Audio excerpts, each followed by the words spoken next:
this Black Friday.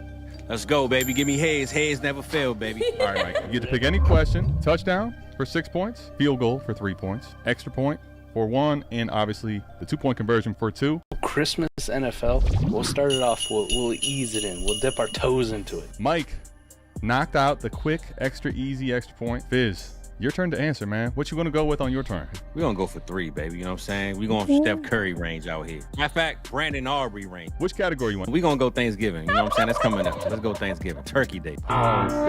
Fizz, I thought. Come on. Uh-oh. We got the lightning round. Lightning round. Each one of you guys gets 1 minute. Name as many players as you can. Pick your era. 80s, 90s, 2000s. Let's go. Like Jaden Daniels, game on the line. Need that Hail Mary. Go 2000s, baby. I'm from the mean streets of D.C., baby. You know what I'm saying? We going 80s. Huh? McNutted versus Fizzle Dollars. This Black Friday on the new South Harmon Vibes YouTube channel. Oh, what's up, everybody? We are back. Recap. Week 12. Main slate in the books. Week 12 is here, buddy. Stro already dropping super chats. What up, Stro? What up, Stro? Yeah. MF and Waddle. Man, we will take it, man. Mike, can I tell you, I was playing around with a lot of different stuff because I'm thinking, really? Like, you going to show up when everybody's already cooked now? Like, come on, man. Come on, Mike. Well, good for him. Good for him because he picked the perfect week to do it with, half the league on bye. So that's actually, that's a fair point. That's a fair point. People actually did. You know what's funny? I was going to say, and then to your point of the buys, I was going to say, like, yeah, nice job with the A-War. Probably people are all sitting them. But with 6 buys this week, yeah, not actually the case, I have a lineup league I'm contending in. And if it was any other week, I would have sat him this week. So thanks for him. At least he picked a good one. He picked a good one to finally show up. Thank God. For sure. We needed it, but I feel like Mike, there was no way I started him in lineup. I don't have much of him, but even in best ball, he hasn't been making lineup. So at least today, to your point, he did. Let's get this thing cracked off. But man, we got a super chat, Mike. I'm just gonna tell you right now, the mic and something's up. So we're gonna have a little bit of a iffy show today, but the good news is you can hear me. And when we came on earlier, I wasn't sure you guys could hear me, so that would be devastating. All right, let's see here. So let's get this going. Mike, who do you want to start with today? I had a couple different people in mind, but like it was a weird week, man, honestly. It was. Let's start Texans-Titans, battle of two terrible quarterbacks. Texans-Titans, buddy. Yuck. Yuck.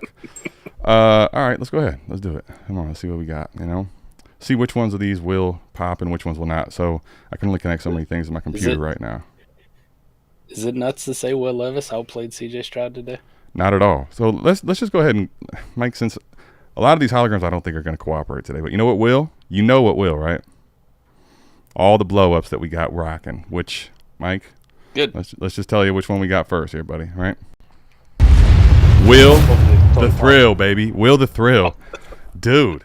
Mike, what do you – I'm going to tell you a funny story, and it's not really that funny because, Mike, I'm in this big money league, right? And I had Will Levis and Bryce Young as my quarterbacks, and that's like my only weak spot, right?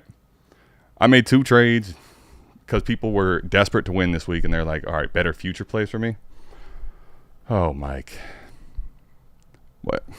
These guys both go off the week I trade them away too, Like I started to see Will progress, Mike, and the biggest thing for me today was like in general, is he going to be able to take the step forward, meaning like actually kind of cut back on the dumb mistakes and turnovers? I think I'm curious your thoughts. Do you think he's making a case for them to keep him next year, or do you think like they're a little bit just like a little too late? Well, last couple of weeks he's done a good job of cutting back on the turnovers. Today it was a lot of sacks. Some of them his fault, some of them just a leaky offensive line. But yeah, other than that, terrible pick 6 because that was god awful and horrible. I thought he's played a lot. He's played a lot better since he's come back from watching Mason Rudolph also play like shit. So yeah, he's doing okay, man. He's got a pretty decent schedule to finish the year. Titans are winning. Unfortunately, like for a lot of these teams, we'll talk about it with another one. You would think that they want to hit the reset button. They really want to lose, but it's the NFL. No team actually wants to lose. So we got a big jumbled mess in this draft order of like who's actually going to be in position to take what I think is only like a handful of quarterback prospects worth it. Right.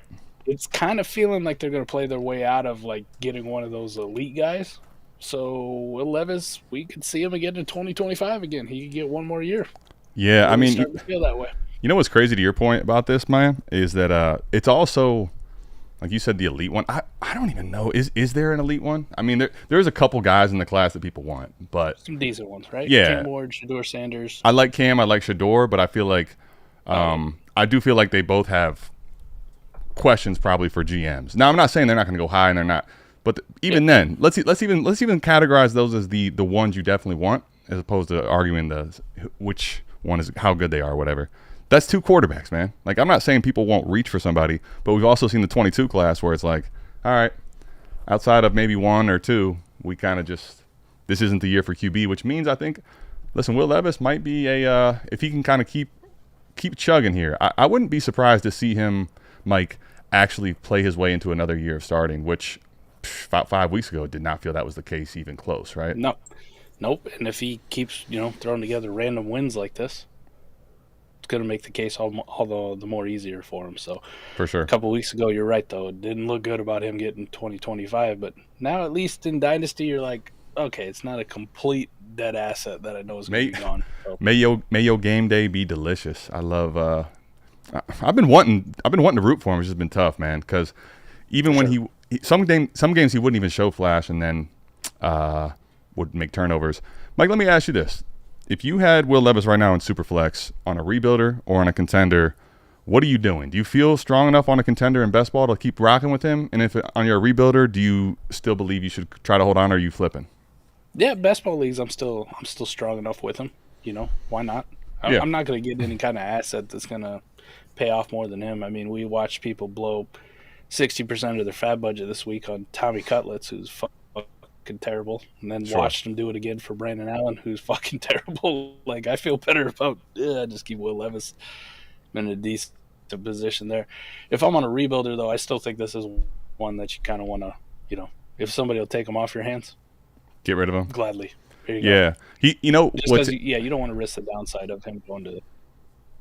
Yeah, what's with your point of 6 buys this week, Mike. I think his finish right now. I think he's at like quarterback 6. So this is about as good of a time to say, hey, this guy might be someone down the stretch to help your team out. I'm not saying he actually won't be, but I'm loving to move him if I can. Mike, how about the Titans having a couple blow-ups, which are not Calvin Ridley? Like, that's another hello, welcome to the new weird, wacky fantasy season, man. Tony Pollard said, no Tajay Spears, I got this. Which he's pretty much said all season anyways. The only time Tajay was even somewhat relevant was Tony was banged up. So continues to run, man. I didn't think the Texans defense was going to get gashed like this. I mean, it was pretty brutal. Will Levis kind of did what he wanted through the air. They did what they wanted with Tony Pollard on the ground. They gave up big, giant plays. Nick Westbrook-Akine, Chigakonkwo finally made a play for the first time in 2 years, it seems. Westbrook-Akine, Mike, 3 weeks in a row, touchdowns. I mean, I don't know if it's true because I did fact check it. Let's but do I it. Did see a tweet. Tell me what you're saying. Come on. I did see a tweet that Westbrook-Akine's got more touchdowns on the year than Justin Jefferson. Well, Jefferson scoring only 2 touchdowns is more shocking to me. Right. That's shocking only because of Jefferson's lack of touchdowns. But we'll get to Sammy Darnold here in a little bit. Let me ask you this, okay? For this game, do you have any takeaways from the Titans? Like everybody that you didn't think in the Titans, except for Pollard. I think if you were writing Pollard off, you're kind of being short-sighted. Nobody saw Chig. Westbrook-Akine, cool, best ball. How many people started him in lineup? You still probably felt desperate if you started him in lineup, right? All these dudes are going off. Are you believing in the Titans offense moving forward? Because this is a game that kind of surprised people for sure. Well, just looking at the schedule going forward, right? They got the Commanders, which will be tough. I mean, they have a pretty decent defense, so they've played a lot of cupcakes, and they didn't really get exposed by the Cowboys today. They just fucked around and lost that one. But that's a little bit tougher. But the playoff schedule for the Titans, the Jaguars, shit. The Bengals, shit defense. And the Colts, kind of a shit defense. For sure. Are the Tennessee Titans going to be some league winners? Are we going to have some league winners for the playoffs here? I wouldn't. Go. Dude, I'm not going to lie. It wouldn't surprise me. And I'm still not mad about the move I made for Levis or Bryce, but I did start to feel like they were coming along. I just didn't see what today was, Mike, where they both would take another step forward. And, like, they're looking like very much, I personally believe, and we'll see. It could end up being 1 week, but I'm starting to think they could end up being, like, replacement-level players for sure at the quarterback spot. If you look at Levis and Warp, Mike, was a crazy point. You look at Levis and Warp, dude. He's, like, negative in so many leagues. He's been horrible. So to have him be mid-level replacement would be a huge upgrade for him. And this whole entire offense, frankly, to be honest, right? Yep. Coming down the stretch here with quarterback injuries, we don't know what the Brock Purdy situation is. We already lost Dak. Looks like, Trevor Lawrence is probably gone for the season. We don't know what this Aaron Rodgers thing's going to be. Like, I see some Tyrod getting picked up. And you could do worse than Will Levis, it seems like, for the fantasy playoffs. Like, maybe Will the Thrill. Well, be the guy to lead you to a title.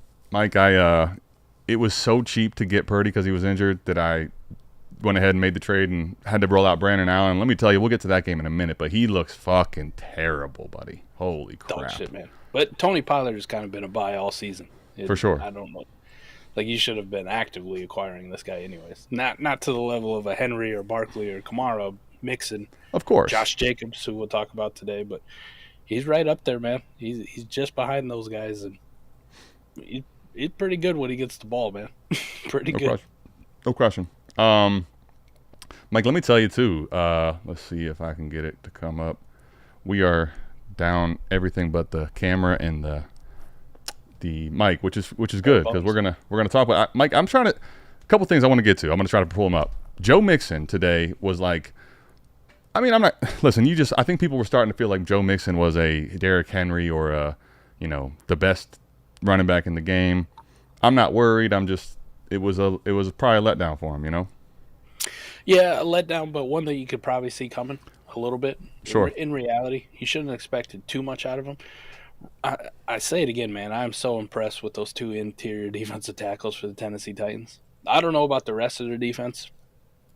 Kind of is what it is, Yeah. But the interior, there's no questions about it when you got that man, Devontae Sweat and Simmons, both of them right there. Like, good luck.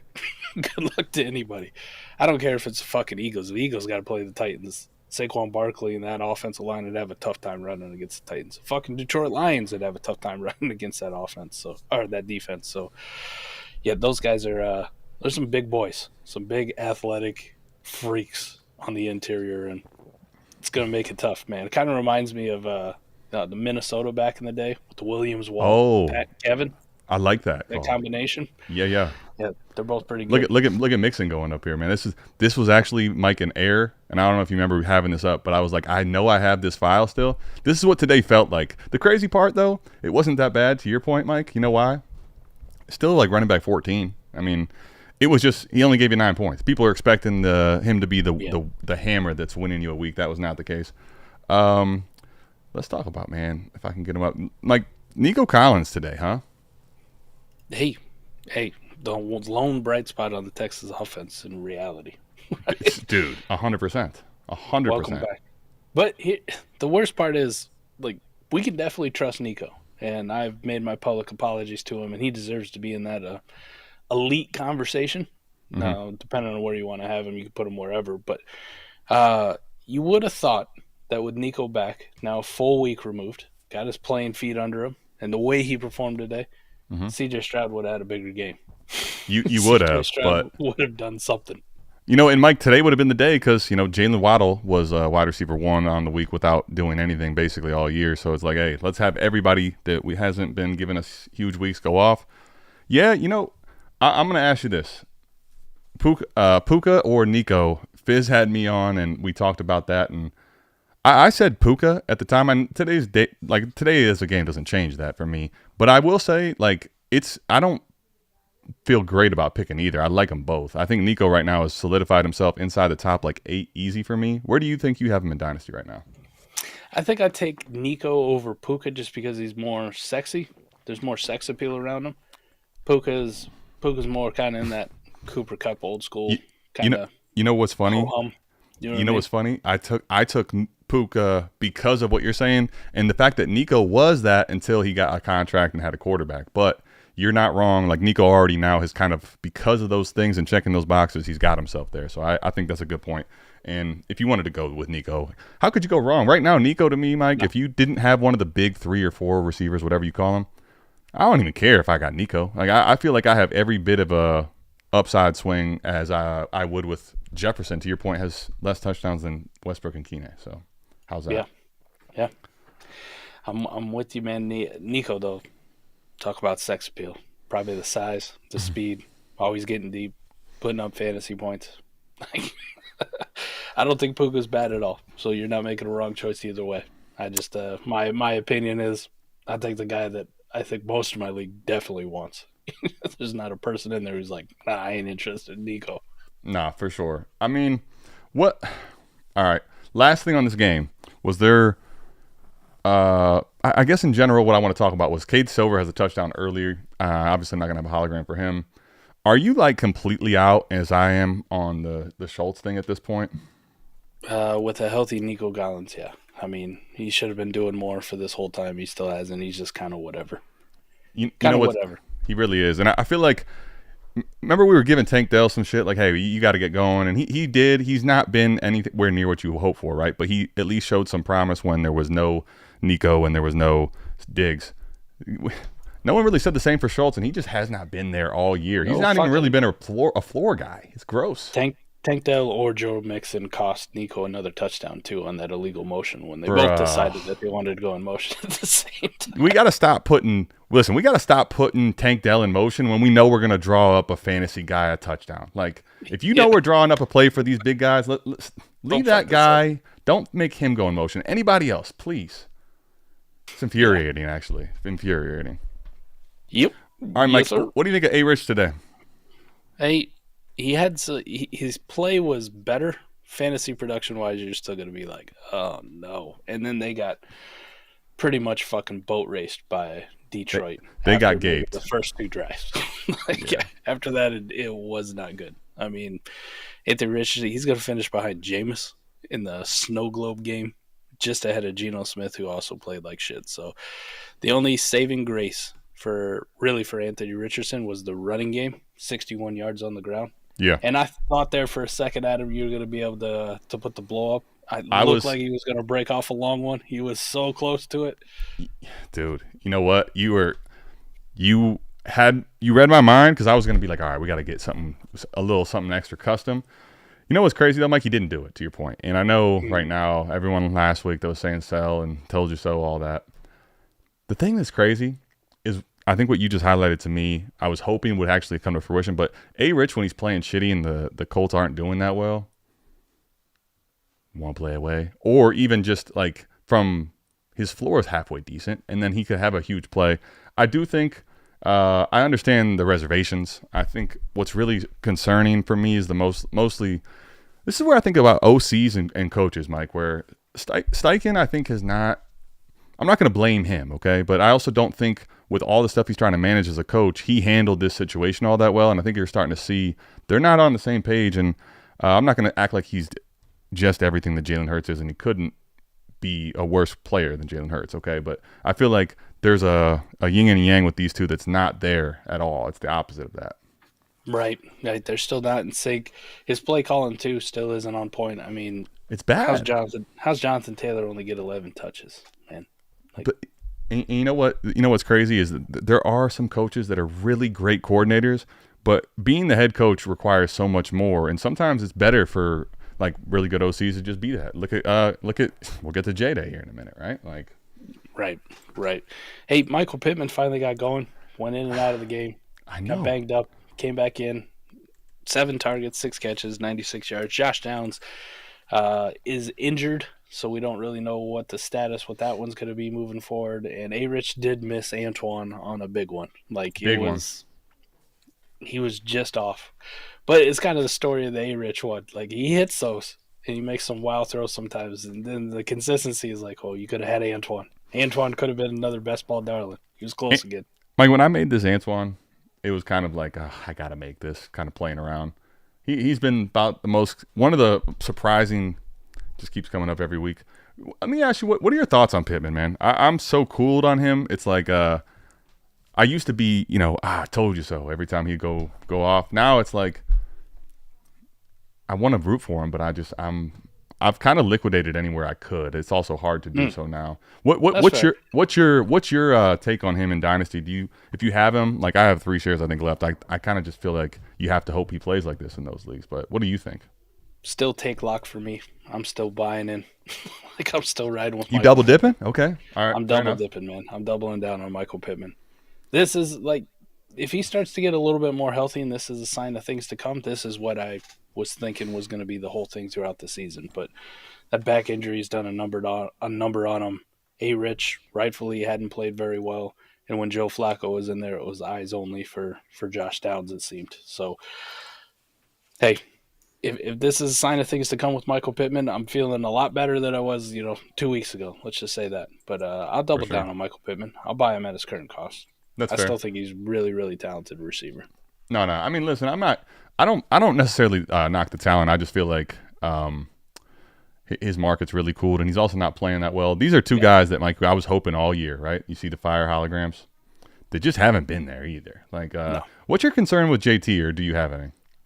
No, some of it you got to start questioning the coaching staff, and Big by time. coaching staff I mean the fucking play caller. Right, the touches aren't there. They're having a tough time run blocking. They really are. Now Detroit is a very good team, defensively and offensively, and they erase game plans on their own. Yeah, sure. So I'm not gonna super panic on Jonathan Taylor, but I think we were expecting more of that, Saquon Barkley, Derrick Henry type, like win your league by himself thing. Yep. And I think we need to start putting more in that Kenneth Walker. You're kind of good, and we really like you, but it is what it is. That kind of category. So, nah, you know what? Kenneth Walker is exactly the tier that I think putting him into. The crazy part with Kenneth Walker's ascension this year, it's not a bad tier to be in. It's just I think some people were getting really bullish on JT with all the running back dips, saying he can be one of the elite ones. I'm not saying he's not that in talent, but right now at the running back position, Mike, I need you to do it now. Otherwise, I don't view you that way. So, I don't know. Be mad at me if you want. All right. Let's talk about, Mike, what is currently, the running back 1 for me and you, and not all that close at this point, other than Saquon Barkley for me. If it'll come up, what do you think of right now, Jahmyr Gibbs, man?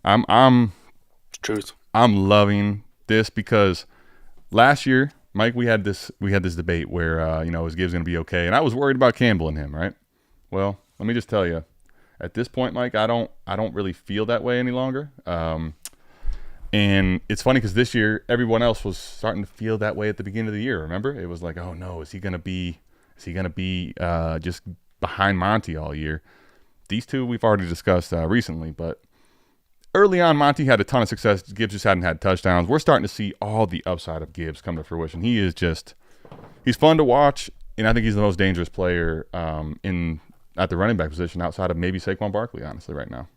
Yeah, he's pretty amazing. I think what you got to see from him today was that with David Montgomery a little banged up, and I get another status to kind of monitor to see where he is. Yep. He's like, I got this. The game that we're comfortably ahead, we want to salt this away. Give me the fucking 20 carries, and I'll handle him.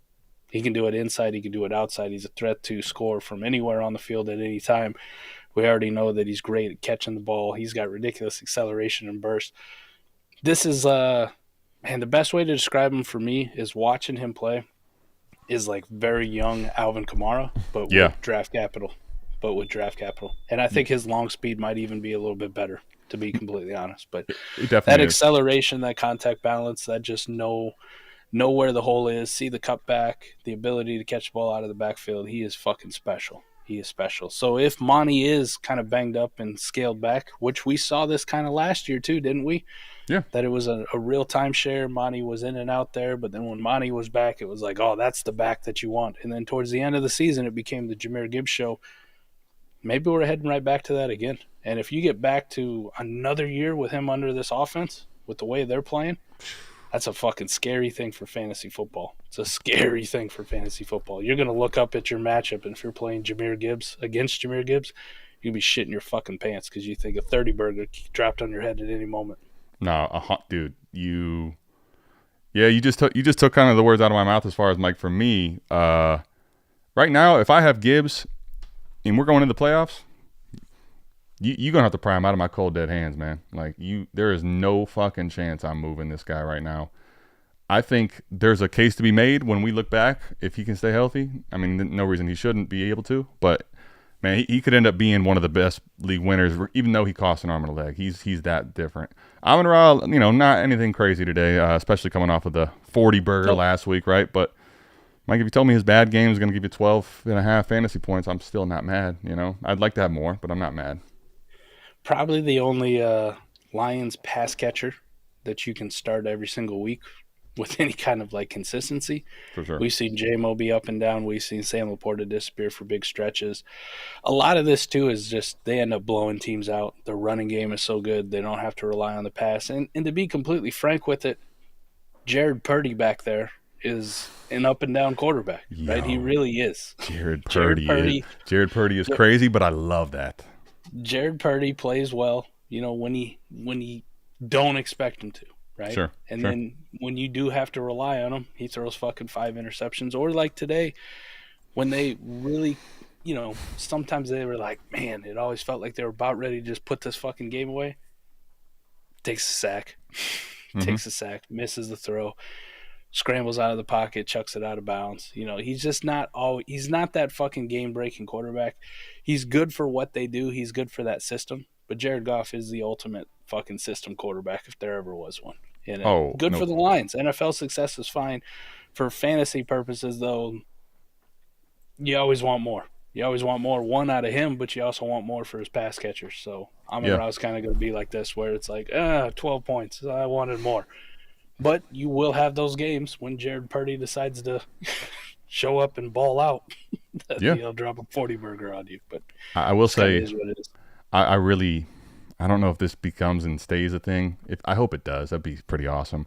I mean, the thing about Goff, too, is to your point, he's inconsistent. I'm sure for a guy like Campbell that has to drive him crazy, but this is a guy that went absolute nuclear in the game this year and then also threw 5 picks. So who shows up, man, is who knows? This week, fucking dice roll. Speaking of dice rolls and who shows up this week, Mike, here's a hologram that I'll be honest with you, the only reason I made it is because I was so shocked that I ever would have to make this that I felt like it's just kind of fuck it. Who is David Moore? Who is David Moore? He's a great best ball asset on the end of my bench that I forgot was there. Dude, how unreal is now? Obviously, we're gonna get to Bryce, so don't worry. But I love it, man. I didn't think David Moore was gonna have a fucking hologram, let alone a blow up. But here we are. I was Mike. I'll tell you this today. I was confident that while I was trying, I couldn't. How hard it was to find an image of just the entire David Moore out there playing for the Panthers. Really difficult. This was the only one I could find. I'm curious for you. I mean, obviously, David Moore, if you roster him in best ball, great. Otherwise, no one gives a shit, okay? So this is kind of more of a make fun of anything. How do you feel about the overall pass catchers on the Panthers offense? Let me just start that. That's kind of what I wanted to go. Yeah. They're fucking terrible. They're all terrible. Listen, I knew it'd be a learning year for Xavier Legette. You still want more, like the opportunities there. Even when Bryce has a big game, it's like, what'd you give me? 4 for 56? That's it? What'd you give me? Kidding me? Adam Thielen. We're just waiting for him to get back. Old crusty man Adam Thielen. 3 for 57. Fucking David Moore is out here leading them. The only reason I love David Moore is because I picked him up fucking 6 weeks ago when Mike Evans and Chris Godwin were hurt. Oh, yeah. He was on the Bucks, Adam. I fucking forgot. I didn't You know what's crazy? know. I cut him after that and then find out he's on the Panthers one day, right? Yeah, I had no fucking clue. It was 3 weeks ago I was watching a fucking Panthers game and I'm like, wait a minute. Wasn't he just on the fucking Bucks last week? I'm pretty sure I got him on some best ball rosters because there was nobody else there. So he just fucking stayed because I think he caught a touchdown 3 weeks ago, and I was like, well, I can't cut David Moore now. He's a stud. Here we go. Yeah. Now it's paying off. Yep. I mean, listen, the craziest part is that Bryce, is the one that, listen, I had to blow up for him. I couldn't get it to work, but it's okay because this was a great day for Bryce Young. However, I don't know that this was like a blow up game, truly, right? For sure, your daughter agrees. Yeah, my wife's definitely let her downstairs, and we're having a fund over here. Sorry. You're good, man. No, it was good to see this from Bryce against the Chiefs too. Like a tough Chiefs defense that's been. I mean, the only reason that they were undefeated up to the point they were is because their defense was carrying them. The offense was kind of poopy. You saw last week when they took that L. Like the Chiefs team does have some issues that they need to rectify. You thought the defense for sure was going to show up, especially against the fucking lowly Panthers, and Bryce is like, "Watch this." Yeah, I got something for you. We trade away Deontay Johnson. I got old man Thielen back. I'm not even going to use him. We got this first-round rookie wide receiver. I'm not going to use him either. I'm going to carve your ass up with fucking David Moore and Chuba Hubbard. This is how it's going to go. So good to see Bryce actually go out there and play well, finally. Really play well. I thought he played well enough that you knew for the last couple weeks that going to Andy Dalton was a fucking mistake if there ever was a mistake because Andy Dalton's trash. But to see Bryce actually kind of take hold of this and start to quell the horde that was coming from him was good to see, especially against the Chiefs, man, with a lot of eyes on him. No question. Let me ask you this then. With the Panthers, the other thing, this game couldn't have come at a better time. They need it, but if A-Rich would have hit today too, I feel like this again could end up being the best thing for Bryce and A-Rich, although it wasn't intended. If they have a wake-up call. Now, the Panthers, do you think they end up keeping Bryce again? Yeah, I think especially with Bryce because of that draft capital he's getting kept. The difference between like a Will Levis when we talk about that is the draft capital investment. And just historically, if you guys want to go back and look, like I've gone through this and put it out there. Adam, you and I did a podcast about this with quarterback longevity, even in today's day and age. To move on in under 3 years of a first-round quarterback being drafted is a pretty big rarity. Like it's happened only a handful of times, but for the most part, these guys are going to get 3 years. We just finally watched this week the end of the Daniel Jones era, after a giant contract extension, and then at least the Giants era. It's the Giants era. Awesome, hilarious. Yeah. So yeah, I still feel pretty good about Bryce having a job into next year. It's just a matter of how long into next year if he ends up playing like shit before they pull him, because that third year is usually when you see, all right, we're done. But I can pretty confidently say that if I was a betting man on this one, betting on Bryce Young futures, come fucking opening week of 2025, Bryce Young is a starting quarterback for the Panthers.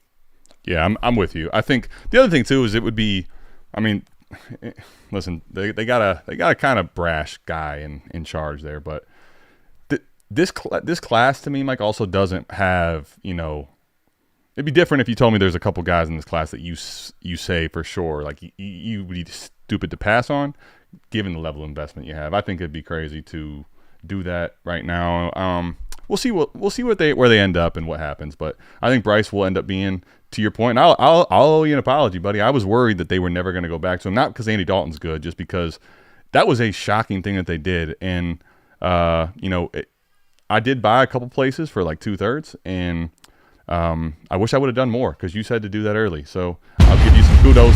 This is the thing, too. The other thing about Bryce is pretty impressive. You looking here. He does it while he makes Patrick Mahomes have to get in his bag, man. Like Bryce Young, who would have thought Bryce Young was going to make Mahomes have to go deep into his bag to make this happen? We got another surprising hologram coming I'm sure you're aware of, but my God. I fucking hope this is like the wake-up call this offense needed. It was about this time last year, too, wasn't it? This is the kind of offense we wanted to see from them. We want to see them spread the ball around. We want to see them take deep shots to Xavier Worthy. We want to see him get Travis Kelce involved. We want to see Patrick Mahomes scramble and make fucking plays. Like, they've been fucking inept, man. Like, they've just been really gross for the most part of this season. Patrick Mahomes especially. So, finally. Yeah, I didn't think it was going to be the fucking Panthers that was going to wake this offense up. But maybe this is enough of a scare, after losing last week, almost fucking losing this week. Like, they had to game-winning drive this thing, because the Panthers go down and tie this bitch up. They had a game-winning drive it. Mahomes had to put the offense on the back and do a Mahomes thing. So hopefully this is a sign of things to come. They get the Raiders. That's always going to be a fucking bitch of a game. The Chargers, the Browns, the Texans, the Steelers. This is the upcoming schedule. But if you're going to expect anything out of Chiefs fucking players for your fantasy playoff push, this might have been the best thing. The Panthers put the fucking scare of God into them because maybe they unlock something finally. No, I'm with you. Let me ask you right now, because here's the thing. I'm not in the market of buying Mahomes yet because I don't think his price has dipped enough. If he was to get to the price where I think he should be, which is like he's not a rusher, he's not in that elite tier, I think this is why it would be intriguing, because he still has Mahomes upside any given week. It's just right now he's just not anywhere near consistent enough in what his name cachet is, period, in Dynasty or in redraft, frankly, right? Yeah. Yeah, he's even more like overvalued than CJ Stroud is at this point. Well, here's the difference, though. He at least gave us this today. That already puts him ahead of CJ Stroud in my book. There because CJ Stroud right now, to your point you made earlier, was a great point about how he had Nico was, showing clearly to be Nico. First play in his first week back, if Tunsil doesn't, fucked up, he scores a touchdown, and then he's a big game here, but CJ Stroud's still not to be found. Let me ask you this. Pacheco didn't obviously come out today. What's your take on the backfield moving forward? I have no fucking clue how that's going to be, right? Like, I want to think that when Pacheco's back, it's going to funnel through him, but a broken fucking leg is something pretty serious. No question. It does feel like he's back at ahead of schedule, which also kind of worries you. I'm not going to go out and panic sell all my Kareem Hunt that I've been, enjoying the fucking success of. Let's just say that. Sure. I'm not super terrified of Isaiah Pacheco just because of the nature of the injury.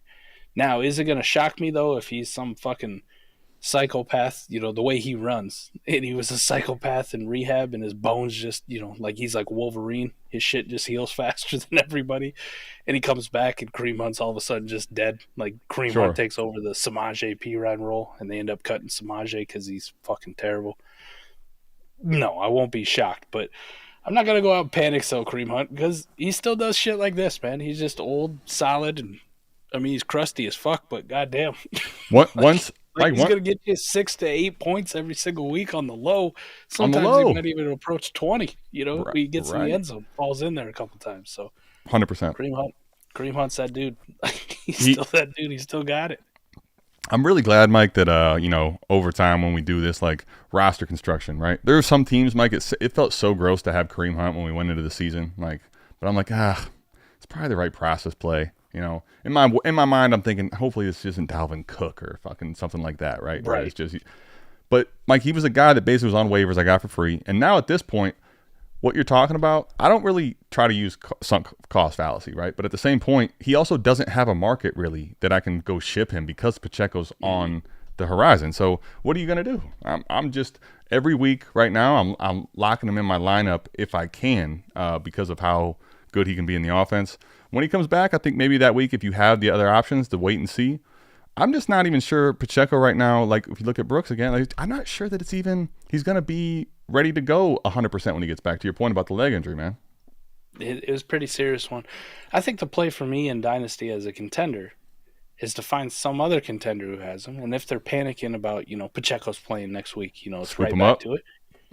Let me see if I could, you can toss Kareem Hunt in a deal, a contender to contender move, or, if people are really fucking panicking, I'm not saying you got to go out and throw a fucking third, but in this class, elite third is basically a fourth in any other class. But, toss them a little shit, and fuck around and find out, because if I miss, who gives a shit? But if I got somebody for the next couple weeks that, while Pacheco works his way back, I can plug into a fucking flex or an RB2 spot, it's not the worst fucking investment out there. Well, and the good thing, Mike, with with Pacheco not there, obviously Kareem Hunt had a good day, but then Mahomes obviously back to it, and obviously Travis Kelce as well has a huge game, right? Oh wait, that's oh shit, Noah Gray. Noah Gray, A-Warp God. Look, even Noah Gray looks confused. Yeah, he's like, I can't believe you guys got lineups where you started me at the tight end position. And most of y'all would say, no, I'd never start Noah Gray. Why would you do that, Mike? The Crusties, the A-Warp tight end gods, the ones who sell the Brock Bowers, because fuck that, tight ends don't matter. We started them. We started Noah Gray. Who did? We did. The only reason Noah Gray probably has some starts is the A-Warp tight end life. I mean, obviously when Kelsey's out there, nobody feels good about it, even us. But you're doing it with the process. I remember when Cooper brought it up, I was just kind of on board, but I'm like, it just seems too much, and you got to lean into it. But this is exactly why you live that A-Warp tight end life, baby. Imagine to the point. Tight end one on the week. Well, imagine this, right? This is I didn't have this, but next week I played the person, and could you imagine? Oh, I wish it would have been this week so bad. Someone rolls out Travis Kelce versus your Noah Gray, and you fuck him up, and you get gaped, dude. So I played that guy next week. I'm like, no way. If this would have been this week, it would have been the best thing ever. But listen, you're never going to be upset about this. I will say, what's your Kelce current check, temperature check, Mike, on Kelce? Where are you at, man? No, he was still pretty involved in this offense. 8 targets, 6 catches. They're running design screens for him again. Pretty much what they have to do with Rashee Rice out. So, I'm still fine on Travis Kelce. This is kind of like, not this year, but let's just say last year with the Isaiah Likely Mark Andrews thing. Yeah. Travis Kelce's still the Mark Andrews and Noah Gray's still the Isaiah Likely. There's only going to be a handful of games like this. The only time Noah Gray is a real problem for you is if you're playing him and the dude gets lucky this week. Sure. You know what I mean? Yeah, for sure. You know what I mean? You're like, this is an A-Warp motherfucker. He's probably going to hit on this. This is how it goes. But I'm still fine on Travis Kelce. I just don't think he's ever going to be back to that, oh my God, change the position. A lot of people want Brock Bowers to be that. You also saw this week that, some of that depends on his quarterback play. It really does, his involvement in the offense. So just in general, this is why I love using A-Warp tight end for fucking lineup leagues, for my best ball leagues. Doesn't matter, Adam. Just give me a cluster of shitters, and I'm going to find one or two that are going to pay off. I'm paying up for tight end ever again. How you feeling about Nuke? He looks dusty, man. I mean, he looks nuked, doesn't he? he looks nuked. Yeah, he looks nuked. He cannot get off of fucking man coverage to save his life. There's no separation. He got bailed out on a pass interference call, which rightfully so. I guess it probably was pass interference, but I'm like, I don't even know why you need to grab him. You're gonna make up that grab real quick. He is what he is, man. He's kind of just this red zone jump ball physical body now. He's in this Julio Jones end of career transition, and it always sucks to see these wide receivers in this position. It really does, man. It does. Remember the glory days. This is like end of life care for your fucking dog. You know what I mean? You're trying to let him go run around. You want to see him have fun. It was really cool to see, and I think people got confused, right? Where remember it was not the first week they talked about using him, and then the second week they had him. They really did start using him, and he had a really nice week, and I think people might have drank the old Julio Jones Kool-Aid, right? Where it's like, okay, it's a guy big play waiting to happen, huge ability. Right. But he really has hit the age cliff, I think, unfortunately. Because if you can't do it with Mahomes, man, it's just not there, I mean, just look at the stat line, for fuck's sake. He did get the touchdown, which is nice, but 5 for 35, 7 yards a catch. You know what I mean? This is he's like a better use. He's got better usage. Roster clogger is what it feels like. He's a bigger name Tyler Boyd. Dude, Mike, I literally was my choices were so grim that for one of my spots in a lineup league, I picked up Bourne, but I'm looking like I literally picked up Kendrick Bourne thinking Boyd has no upside. He doesn't, but he did have 4 for 40 today, which was might have been his best game of the year. This is what it is, though. This is what it is with DeAndre Hopkins. As long as you're okay with that, that's fine. But don't expect, Arizona or Houston DeAndre Hopkins ever again. Well, that's let's get to the thumb. Well, let's start with Tua first. How about this guy, man?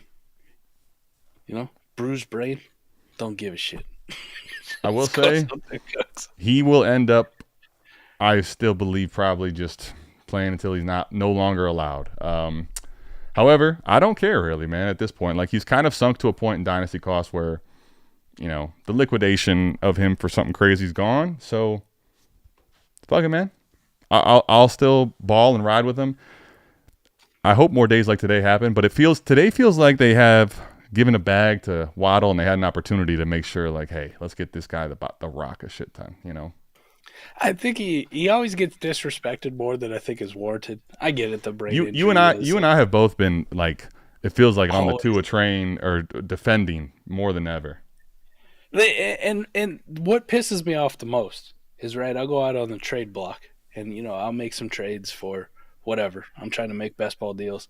Sure. And I'll go for a guy like Brock Purdy or Jared Goff. And I'll get this big long story about where they rank in points per game or yada yada yada and how like people jerk them off. And then you see like the trades that Tua goes for, and they're abysmally less. Like people just give them away. And I always wondered, like, what's the difference between them all? In reality, like, we're Tua fans, but I think both you and I could be Tua fans and say that he's a good QB2-ish with some weeks like this with QB1 upside. That's for about sure. It. For sure. And I don't think that's just like Purdy, but people are like, nah, he's like back in QB2. He's probably gonna die. Are you serious? I don't get it, man. Are you serious, Mike? This guy's done. Plus, he could be literally done tomorrow. Like, come on, Mike. It is. His market is extremely cool. That's why I'll say I'm just keep rocking with him. And honestly, at this point in the season, when injuries and things happen, down tier to Tua for me. If I'm getting a nice little plus, is an easy way to extract some value. Let me ask you this, obviously, we're going to get to Waddle here. What'd you think of the Dolphins offense? Then we'll get to the Patriots on the other side as well. They were beating up on the slow fat kid, this week. Unfortunately, New England is not the New England defense of old. That's a perfect time to drop the Waddle one for me, I think, man. It's just like the slow fat kid. It was mean. That wasn't right, man. You're just out here beating on the hapless, and you're like, listen, let's get Jaylen Waddle back, right? Maybe it actually works for him. They featured him and use him a lot, but man, the frustrating part for me is like, again, there's too many words to put on the thumb, but I'm like, how do I put on here that it's too little, too late, man? Everybody that had you on teams is lost, right? You know what this felt like? This felt like 2 weeks ago for college football when Alabama had like fucking Mercer on their schedule. You know what I mean? The Mercer Bears, baby. Played all these SEC games, right? They scheduled fucking Mercer in like week 11 or 12 or whatever the fuck it was. Yeah, we want to get your morale up. Everybody's morale, Everybody feeling right, We want to get the starters out by halftime. Craziness. That's kind of what it felt like with the Dolphins. Like they got Mercer this week. Now, unfortunately for them, I don't think they're going to get Mercer next week. So we hope this was the get-right game for the Dolphins, but I'm also not going to take too much away from it moving forward because it was New England's defense and their shit. Okay, so let me ask you, point blank, level of confidence starting Waddle moving forward rest of the season? About 5% more than it was last week. All right, let's do a little quick. Him or BTJ rest of the season? Jesus Christ. BTJ still got Mac Jones? Yeah. I'll go Waddle just because I've seen this. Okay.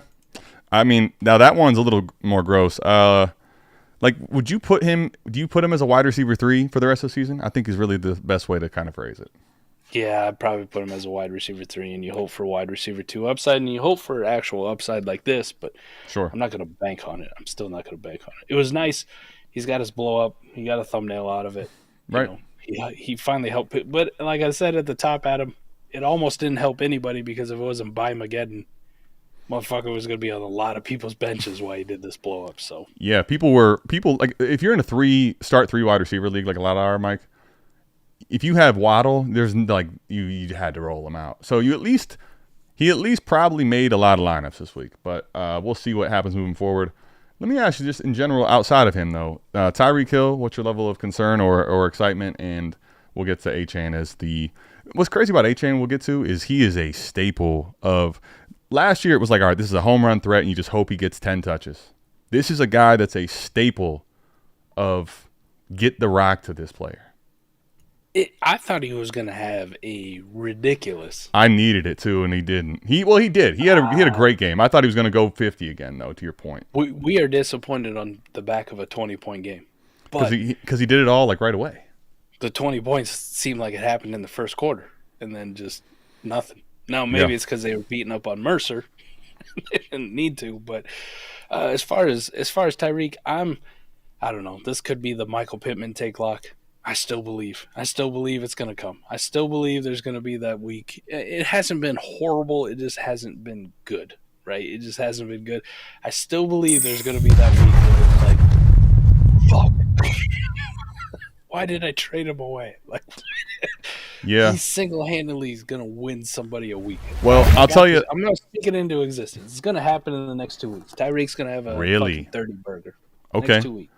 All right. I'll tell you, I am to the point, like, I'm pretty still cool on Waddle. I think, like, you hope that he has some good weeks. So that's good to see, honestly. It's kind of like he didn't actually – it was a guy that wasn't getting ready to get put down, to be frank. But with Hill, my concern is if they can actually get Waddle more involved, that even makes it more problematic for him. Although the offense looked great today, it was also versus the Patriots. And this team, the Patriots look like a team that just is – I don't want to say they're mailing it in, but they look like they're in trouble. We got to talk about the MVP of the Dolphins, though, man. With A-Warp tight end life, Jonnu fucking Smith, man. Well, that's that dude. He's that dude. Mike, I made a hologram, not just a hologram, a blow up for him, right? And it has been a 3 week in a row thing that I thought I was wasting my time with, right? It's like, what the hell is going on, dude? What is going on? Oh yeah. What do you think of Jonnu Smith? He's a perfect example of A-Warp tight end life as well, man. So Jonnu was a guy that I had quite a bit of coming in. Now, not one that I felt great about, right? Because there was all the narrative out there. Koopa had talked about this with A-Warp tight ends too, and just Dolphins usage. Remember last year it was like Durham Smythe and fucking Julian Hill, whatever the fuck a Julian Hill is. Sure. They just didn't use him, right? You're like, listen, though, Jonnu's a much better tight end with these guys, but I don't know how the usage is going to be. There's still Tyreek, there's still Achane, there's still Waddle. Right. None of that shit mattered, man. All those Jonnu Smith shares are fucking paying off, and they're paying off at the right time. You know what? It's kind of funny with tight ends, man. Must start Jonnu Smith. Must start. This has been the career path of a lot of tight ends that at one point we had like a little bit of life for and hope for and love for, and then they get so gross and disgusting that almost everybody gets rid of them or doesn't want them, and then they'll have like a season which people find annoying, or that was his season in Atlanta, frankly. This is a season that matters, though, Mike. The point that is funny about this, though, like is a great point Koopa made and you made about that, but he fits this offense as another player that actually you typically don't give a lot of credit to, but can take huge, massive plays. He's a very athletic player, and he kind of like is a nice, really nice addition to a team that already has speed everywhere. He is fucking perfect for this offense. I hope they keep him. I hope they keep this. How do they keep getting all these damn fast people, man? Like, it's crazy. They got just speed everywhere, You love to see it too, because Jonnu went from being like, he just hit that ascension in Tennessee, right? Mm-hmm. And you were like, oh, Jonnu. Then he gets the big contract, goes to New England. It's supposed to be him and Hunter Henry. Does absolutely fucking nothing in New England. Nada. Leaves New England. Gets stuck behind Kyle Pitts last year. To finish like ahead of him or damn near ahead of him. Sorry, Fizz. To fucking smoke Kyle Pitts. Sorry, to Fizz. Fucking obliterate Kyle Pitts last year, and you're like, oh. And then this year you're like, oh, on a couple plays, a little bit more excitement. Winds up in Miami, and you're like, oh, great, it's an offense where they don't use him. They don't use a tight end, and they're like, we're gonna use him. We're gonna use him. As soon as Tua gets back, we're gonna use the shit out of Jonnu Smith. Yeah. Thank God. I love to see it, man. I'm a big Jonnu Smith fan. I will say I had some shares. I actually got a couple at the beginning of the year, just like his toss-ins. I haven't been able to actually get him in the last couple of weeks when I was kind of intrigued by him, and now that's to the point I'm not paying up for a tight end though in you're not sending it first for Jonnu Smith. No, God, no. Listen, the only way I would do that is if you told me I guaranteed on the other end of this signing get a title. That's the only way I would ever do a trade like that, which you can't guarantee. So I'm out. I'm good. Yeah. Speaking of which, let's talk about the other side as much as you don't necessarily want to. Here's Drake May. I told you I'd have Drake May's hologram, even though we tried our best not to have it. And I don't know, man. What do you think of? To me, I'm not really concerned. I don't know how to put it. I'm not concerned, but it was one of his down games. Like For it was sure. it was a rougher game. He was getting pressure that just was insane today, though. Like He's kind of getting teed off on, man. 100%. You gotta hate to see that. Like as the Patriots, right? You hate to obviously go through this what you're going through, but you'd like to see him become better and improve and seeing his upside. But you also gotta hate seeing like in a lost season him just getting kind of teed off on. You know what I mean? Getting fucking obliterated and having to salvage his day with a bullshit like 4th down and 18 deep pass to Austin Hooper, who I didn't even know could run that far. Like I didn't think that was possible. Nah, you know what's crazy about this? He had 48 yards, I think, on that first drive, and then it was almost halftime. He had 49. It wasn't much better, man. Kind of like the Jordan Love thing. I just did the trade show where I made the trade for Jordan Love. Yeah. I'm shitting you not at him. Like I looked at it going into halftime. He had 93 yards.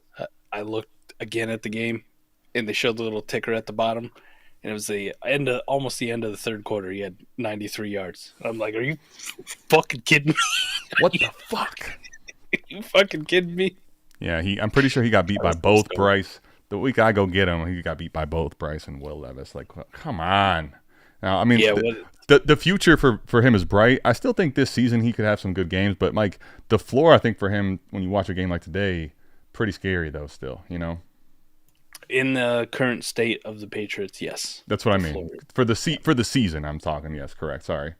I think for a dynasty future, though, I'm still very, very. The future is extremely bright. I'm not telling you to panic at all in the future. It's just I think for like in dynasty contenders, right, or for like redraft purposes, contenders a little bit more rough. Yeah, like and that's why I was getting ready to get to that. So I'm glad you went there. Is this a player because he's so talented and you believe in so much that you would actually be willing to pivot away from on a contender now? Yes. I think this is the one where you're in contender part of the season.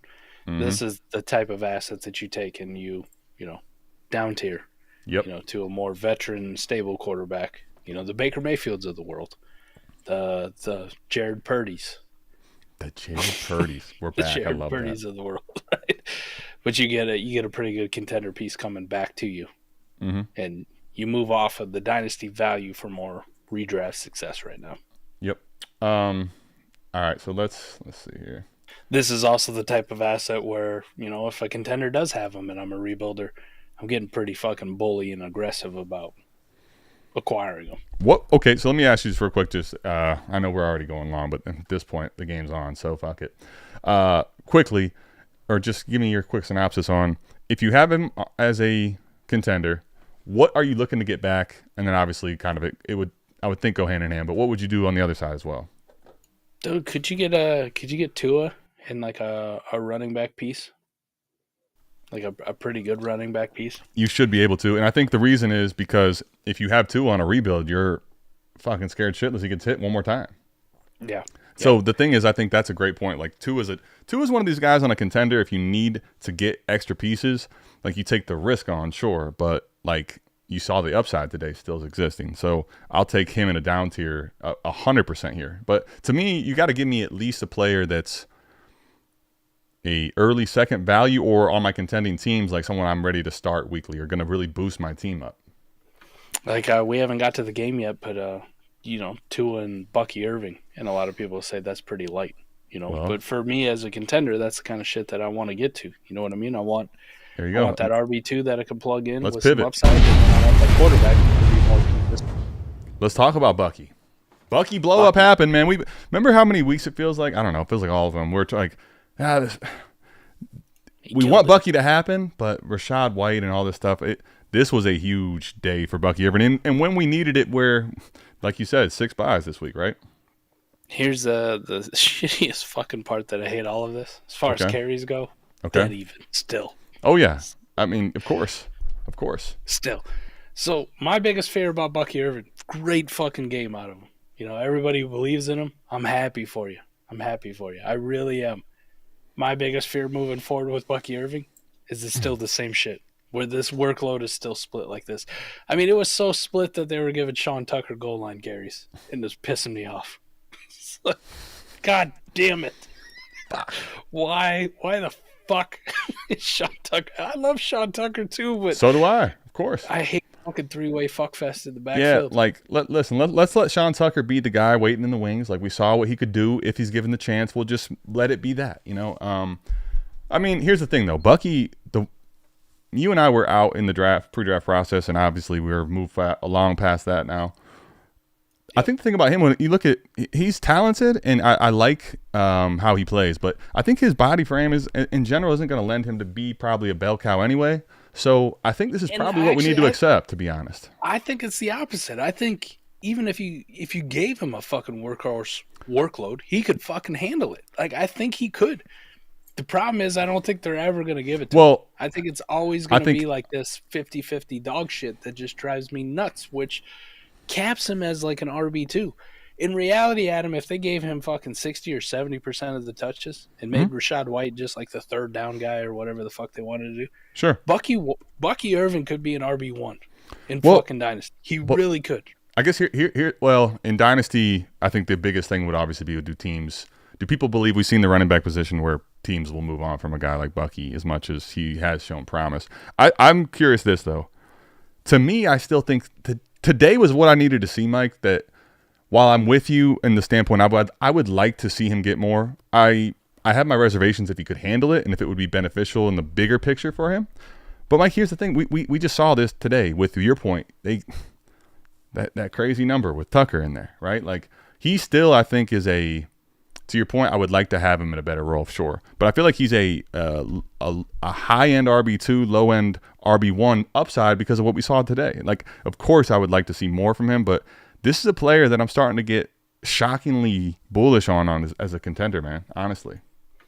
I am. I think he's got that upside, too. I'm with you on it.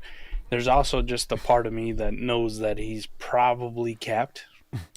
So I get if that. I'm on a contender, especially after a week like this, I'm like, let me fuck around and shop him around, you know, like see what everybody else can I tell you, thinks. I would not, and I'll tell you why. Their schedule's great, and I think Evans being back helps the offense cohesiveness in general. So let me put it this. Any player could go, okay? I'm not telling you I wouldn't get rid of Bucky. I just feel like I might be getting a little bit bullish on him at least for the rest of the season. And for running backs in general, Mike, that's what it is for me. You know, 1 year window, and I like his window, man. I'm doing some window shopping, you know? That's fair, man. What do you think of him right now? Would you put him top 20 in Dynasty, top 15? Where do you go? Ooh, I think you got to put him top 20 because of what you saw today, for sure. If you're putting Chase Brown there, don't we have to put Bucky there, right? Well, a lot of people are putting Chase Brown there. I don't. Really. I know. I know. I'm talking to the Chase Brown stands right now. You know, Bucky Irving or Chase Brown. You know, in Dynasty, I'll take Bucky. I'll take Bucky too. With you. Give me Bucky, man. I like his long-term outlook. I like his long-term outlook better than I like Chase Brown's. Fuck it, I'll say it. Give me Bucky. Sorry, not sorry, man. So that being said, comfortably top 20. How about that? Ooh, I'm with you though. I think I'm kind of curious to see if Keep Trade Cut with a blow up game, like he'll probably get to like, you know, fucking top 15 11. By tomorrow. Yeah, there you go. Top 12. Dude, tell me where I need to be going because I can't be that reactionary. This shouldn't be reactionary, but it feels like it's been a while since we got J-Day, buddy. Been a long time since we had a J-Day big blow up. And listen, man, kudos to you. Kudos to the South Harmon squad. Man, J-Day has been giving people the game-changing ability to their team in both the contender and obviously Dynasty landscape. To finish that game, insane. Fizzle probably the best part is Fizzle gets a win, but probably hated to have a win, and I love that a little bit. You know, Jane Daniels is going to be right now he is the number one fantasy scorer on the week, and this was by like halftime. You know, I see the Discord, I seen the fucking besmirching of Jaden Daniels' name. This is why I say though. Jay Jackson. Well, you had Jay Jackson at least though. It was a good thing for us. He said I should have started Sammy Darnold, and before anyone could get to it, hit you with the never mind. And at least Jay got corrected himself. You know. The most appealing thing was you can kind of see this rib injury is beyond him now. He was back to running the football. I want to say I was just going to hit that. That was the biggest thing to me. He had like 60 yards rushing at halftime or whatever the fuck it was. For sure. And I'm like, boom, there it is. And in all reality, too, like he wasn't having the greatest game. They were struggling with this Dallas defense for the long time. Mm-hmm. I know there's going to be the garbage time, comeback, touchdown, whatever. Still all counts the fucking same in fantasy points. That's why we loved garbage time Dak for the longest time. Of course. We need that shit back. But J-Day running the football was a pretty like, oh, shit, all right, maybe we're finally back. And if that's something that this offense is going to get back to doing, like consistently, holy shit, man. Jaden Daniels back to the fucking moon. So I love what I saw out of J-Day. You want to see him be a little bit better in the passing game. They still desperately need a number 2 wide receiver because the reason the offense was struggling through the passing game and he was struggling was Terry McLaurin was getting clamped for most of that fucking game. He was, yeah. Noah Brown and Diami Brown are the Browns are not fucking it. Yeah, right? Fizz, we've been in pretty wavelength today. I was going to tell Fizz that I found the doo-doo Browns, plural. The doo-doo Browns. There's a wide receiver 2 and 3 for the Washington Commanders, and it's fucking disgusting. So, Here's the thing I'll say with Jaden and Terry now, too. Better days are ahead, and that is the crazy part, buddy. Like, to your point about Noah Brown, just having to see that is insane. I will say one of the craziest things I saw today, I thought Brian Robinson was going to be done for the season. And many men, if you know when he got shot, he came out to many men. Wish death upon him. Dude was back in the game. I'm playing against him, and I'm not even mad, Mike. Like, in a big game I'm going against him. Someone congratulated me on the win in, like, the first 2 minutes of the game. oh, no. He goes back in the game. I'm not even mad. I'm like, all right, good. He's not hurt. It looked really scary, and he was good to go. Obviously, when I say good to go, he got back on the field. He's didn't give you much. He seems to be banged up all year, man. He cannot catch a break. I definitely say this for those of you who are out looking as far as waivers. The early one I'll give you. Especially I'm glad you sold him Austin to Eckler. me on that one team because he's been awful since. He's crazy. Austin Eckler got fucking smacked at the end of the game, and that concussion looked pretty bad. So, yeah, it did. Jeremy McNichols, he's back. This is why you save your fab. This is why you save your fab, man. Jeremy McNichols, buddy. He's probably owned in a lot of dynasty leagues, but if he's not in yours, he might actually have some spot starts available to you. I don't know. I got nothing else really on. I don't want to touch on the Cowboys. Do you? What do you think here? Give me the only Cooper Rush. I know. I couldn't do it. I'm sitting here thinking, let me get Trey Lance next week, and gosh damn it, Mike, I wouldn't give him a blow because I didn't want to see this.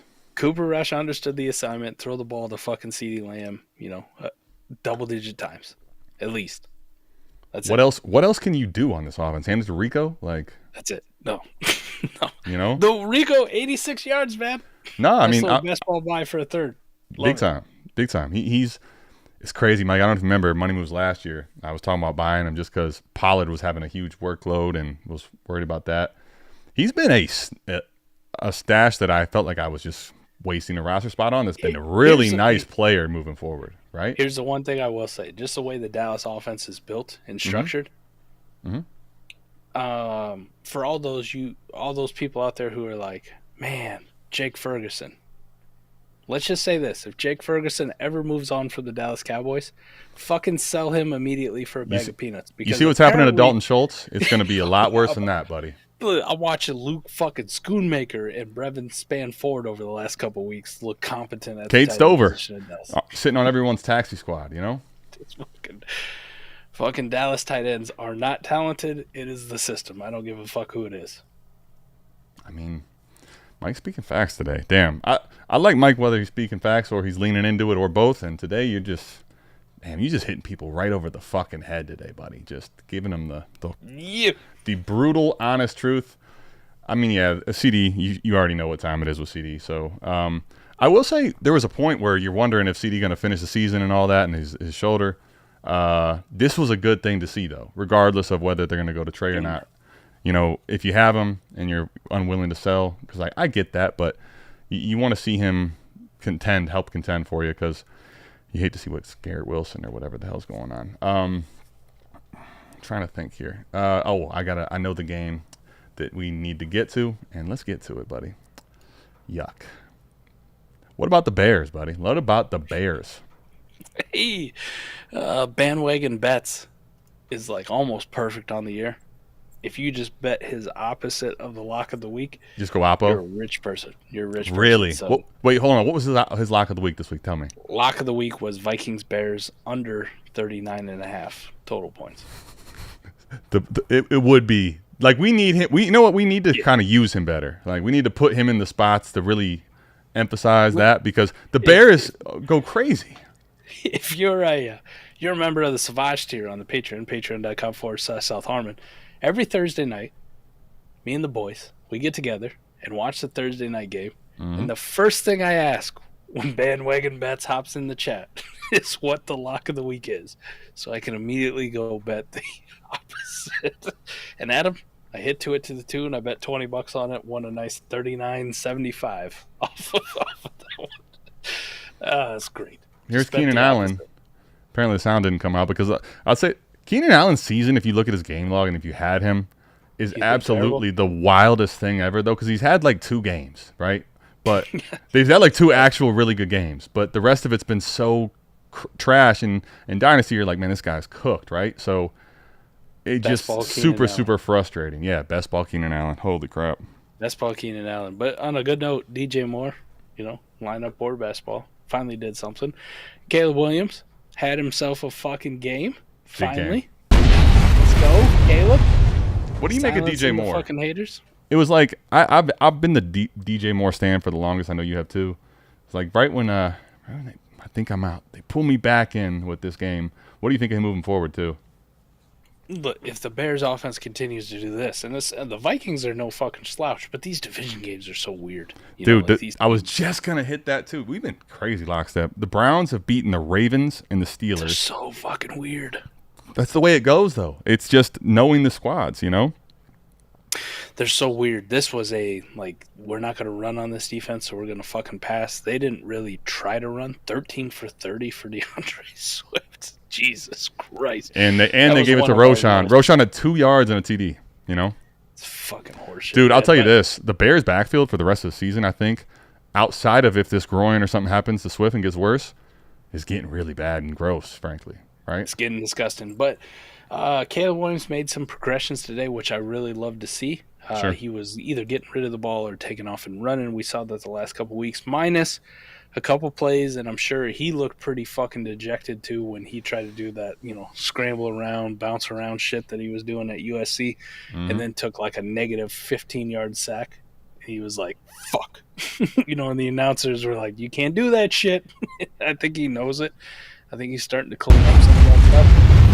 If this is going to be the Bears' offense moving forward, I think you can get pretty fucking excited. But again, it is a division game, so it's kind of weird. It's kind of always like. The one thing though, Mike, I'm telling you, this is just a very real thing. Think about you're talking about the Raiders playing the Chiefs coming up, right? The Raiders was. Mike, that team had moved on from. They have absolutely no talent last year. They got Aiden O'Connell and Jahmyr White as their state. Those guys touched the ball on damn near every snap when they beat the Chiefs last year. Wow. That's just the division nature. So a lot of times late in the year, you're playing some division games. So I think that's one thing to keep in mind, honestly. There's a lot of upside on players that you might not expect if you were desperate or you're not feeling the greatest in some of these, division rival games, On the other side of the ball too, like everybody on the Vikings offense except for Justin Jefferson balled. Sam Darnold fucking balled. And the Vikings put up a shit ton of points. Their defense didn't show up, but the fucking offense came to play. And it's against a really good Bears defense. Like these division games are fucking nuts. They are, man. This is why fucking Cheese Dicks was like, oh yeah, 2 really good defenses, hammer the under. I'm like, I mean, listen, it was a logical thought. It was very logical. But the one thing is, what's the one thing, Mike? This late in the year, a lot of fantasy can get, as much as we think we know, it can get illogical in a hurry, right? I just hope he doesn't change the name because the lock of the week is 2 and 7 for actually hitting. Listen, it's important. This is now like a part of the Patreon, right? We kind of offer that to you. You know what the best part is? What's up? Before this was the official lock of the week on Thursday night. His other lock of the week was going to be 49ers plus 3.5. Oh, wow. Oh, wow. Hey, bet that fucker too. We're gonna get to that, and we can probably we can. I think that's about all we got. It's a short slate, and we're still talking at almost 9. I love it. Hey, Jordan Addison did some shit today. We're gonna get to him. I just wanted to put Sammy Darnold on here because Mike. Here's what I was gonna ask you, and I know your answer hasn't changed, but I know if I don't do this, the haters will be in the comments. They probably still will anyway. So fuck it, we'll put it on the screen. Mike, are we ready to say that J.J. McCarthy for sure is the quarterback of the Vikings next year? Yes. J.J. McCarthy starting fucking week 1 of 2025. Listen, if you thought that I was willing to tell you just merely yesterday that Brock Bowers is a sell and that, I'm going to fold when it comes to Sammy Darnold, you got me fucked up, buddy. We ain't doing that, Not a chance. No. Mike, today, the one thing, literally the only single thing about today that I do enjoy. Today was literally the guys that have kind of been largely disappointing all year, going bananas. The thing in reality, though, this week was the week for them to do that, if you can give it credit. Where it's we had 10 games. Normally we have up to 13 or 14, which that's an extra 4, 6, 8 teams. So there's not that many games, and right now we're starting to already feel attrition. And this was a week where you had some sketchy starts. Addison goes crazy today. I last week lucked out in a couple leagues, and I started Jordan Addison. I remember you told me that. Yeah, I got to enjoy Jordan Addison. This was going to be the week, though. I just know how it goes with Jordan Addison. Your ass going back to the bench. Right. You're going back to the fucking shitter, boy. We seen enough of this, man. We good, And then you look this week when you're setting lineups, and you go, "Oh my God, I got 6 receivers on." Jordan Addison, get your ass back out there. I got nobody else. You're in. And thank God he fucking delivered. Now, the real question is, the following week, do you got the cojones? Do I have the cojones to start Jordan Addison 3 weeks in a row? Because I got a sneaking suspicion. And we can bookmark this. Fizz, if you want to clip this shit, you want to get Brian to clip it or whatever, make me look like an asshole. I got a sneaking suspicion Jordan Addison's going 3 for 25 next week. Well, that'd be the majority of his games this year. That's not even hating on him. They get the Cardinals at home next week. Mike, what do you think of the matchup? And I guess that was going to be my pivot now is what do you do here? I think in general, if you have Addison, what gets tough is if you don't have a bye. Because the way that you have to really, I think, if you do have Addison, you have to go build around him, meaning you just got to put him in the lineup and take the duds and the studs, right? Problem is if you don't get a bye, Mike, to the point you just made, I feel level of confidence is almost 0 that he goes 3 big weeks in a row to save your playoffs. That's the problem I'm worried about with Jay. Addison, by the way. Fizz loves that, so I said Addison. Fizz is living the dream today. If you heard my daughter down here, I could maybe try to Addison, Yeah, Fizz is living the dream. Jordan Addison goes off. Cowboys win. He's having a good time. Yep. If Pitts was flying today, Mike, we'd all be hearing it, right? Oh shit. Justin Jefferson did nothing. TJ Hawkinson, surprisingly, 7 for 114. Dude, listen, the one thing about Hawk, right, is that we kind of were talking about how even this year we kind of were just writing off him being an upside play. Not that he was really for us more of a 2025 play. I still think that's going to be when he's better. But he's proven to be in this land of, misfit toys just fine, Yeah, Aaron Jones had himself a game. He did all right. The only person on the Vikings, other than, just about everybody on the defense for letting the Bears carve him up, would be Johnny Munt. Cut that fucking guy. 1 for 7 on offense, and then also just, sitting there blocking while the ball hits him in the fucking leg on the onside kick. What a shitter, man. Josh Oliver's the best. By the way, Koopa, you owe me a TJ Hawkinson jersey. I'll take the white one. I like that. Yeah. Get him the white one. Also, speaking to the Jefferson touchdown thing, Mike, I didn't realize Jalen Naylor gets in the end zone today too. I saw people cut him in best ball leagues here. Shocked. A couple times they cut him. I was happy to go scoop him up.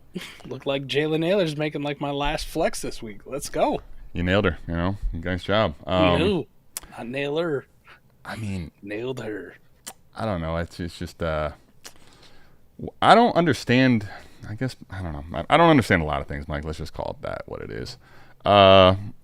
trying to think. Oh, we got to get to Bo. I'm working on that one right now. Let's talk about Mike Cortland Sutton. Are you kidding me, man? This is one, like every year there's a few that I just end up getting dead wrong, and this is going to be the one. Now, a few shares I just couldn't get out of, so I have a couple, but like I definitely was avoiding and not having a lot of Sutton, buddy. Come on, man. I'm dead wrong, boss. Dead wrong on Sutton, you know? I like it. And only for the simple fact that I didn't leave because I looked at it and I went, who the fuck else is here? Well, that's the thing. I didn't have enough shares. If someone should have convinced me, and you would have been the only one that could have, like, for his cost, right? Like the Brandon Cooks thing of old, where it's like, hey, he sounds gross, but there's upside. But obviously this is way more than that. Buddy, he is in best ball lineup, whatever it is, he's going to be a late season darling. This is honestly, Mike, I'm going to ask you the question. Do you think this can be a league winner? Because this is the type of cost that can certainly be a league winner. Yeah. Because, I mean, you're talking about at one point, he was probably down to very close to a third-round pick as far as cost. Dude, I remember there's a couple teams on rebuilders in the offseason, and you're like, dude, you can't move him. Like, you have to give him away, right? So you are putting him in your wide receiver 2 position and just being like, I spent a third on this fucking guy. I got him as a toss-in. That's what you're talking about. That's league winner if there ever was league winner. And we can't deny it. We can't deny it, man. No. Bo Nix. Here, listen. Bo fucking Nix. I literally just fresh off the presses because I've made it 3 times. And anyway. If that Bo Nix jersey I ordered on fucking Wednesday night. How do you get it on discount when he was balling? That still is amazing to me. I'm not mad. I'm happy you did. But I'm like thinking, it's the middle of the season. Off, baby. It's the middle of the season. Bo is having a great rookie season. And, I mean, you would have bought that at full price. I'm just thinking they let some money off the hook, but we didn't really. I will admit, when I played in leagues with Mike, I didn't even have a chance to draft Bo Nix, basically. Like, I did in a couple leagues, Mike, get him in the early second, which just felt like, even if you didn't like him, what the fuck's wrong with that? Like, there's nothing you would rather take than Bo in the probably late first, early second, which was where you can get him. I mean, when I was in leagues with you, you made sure to get him by like 107, 108, 109. So I know you have a ton of shares. And this is to the point of taking Bo Nix ahead of, we talked about this and we were in lockstep on this point specifically, though. When you got to the receivers after the big 3 for me, it just didn't make sense to take anything other than Bo and Penix and these guys. Like, we're seeing right now, up and down for Xavier Worthy, right? For whatever it's worth. Up and down from Keon Coleman. BTJ has been a great player. You could make the case for either one, but even as great as BTJ's been, Bo Nix is in the conversation with him probably right now. So stud. It really didn't make sense when he was falling behind 3 or 4 of these receivers that were late first round picks in the draft, you know. Rest of the season, there's only 2.5 players on this Denver Broncos offense that I have any interest in. Who's the half? Bo Nix. We put the 2 up on the screen, right? Bo Nix, Cortland Sutton. And the half, last couple weeks, man, Devon Vele, for best ball purposes. Dude, I know. Devon Vele. He needs a holly. Interesting. I never thought. He needs a holly. He didn't. Okay, it was time-wise, like when you see who does well and you're trying to make him, it was between him and David Moore, and I'm like, yeah, we'll probably get more use out of Vele, but David Moore outscored him, so we're going to give him this week. He's been kind of what I thought Josh Reynolds was going to be for him. You know, that like sneaky, fuck, who else is here? You know? Like, yeah. Just give me old solid. Right. And Reynolds has been on IR for the last, feels like the entire season.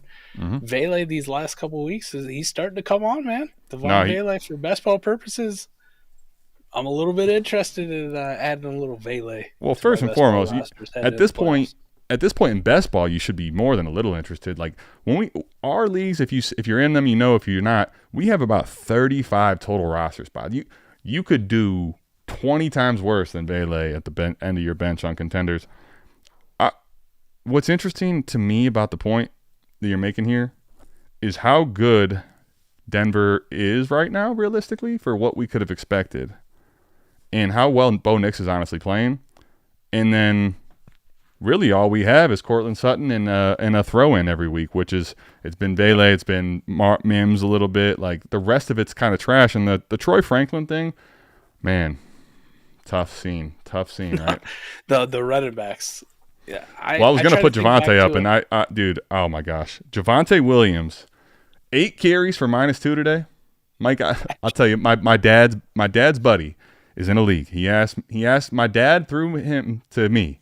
Would you start him or Nick Chubb? And I said, look, I got him literally back to back in my ranks. I don't feel great about either. Of course, it was just I had Javonte up by 1. The poor son of a bitch started Javonte over Nick Chubb on my account. I don't know if it cost him the game or not, but Javonte, woof, man. Come on, bro. Well, you remember last week it was going to be the Audric Estimate game. He was pissed off enough to do well. Now he's back to earth, you know.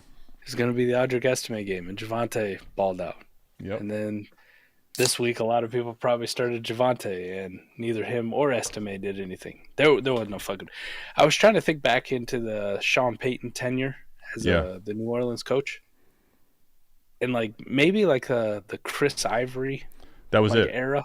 That was it. But even Chris Ivory was actually kind of mid, right? Like I don't know if we've ever seen a running back situation under Sean Payton that's been this fucking bad.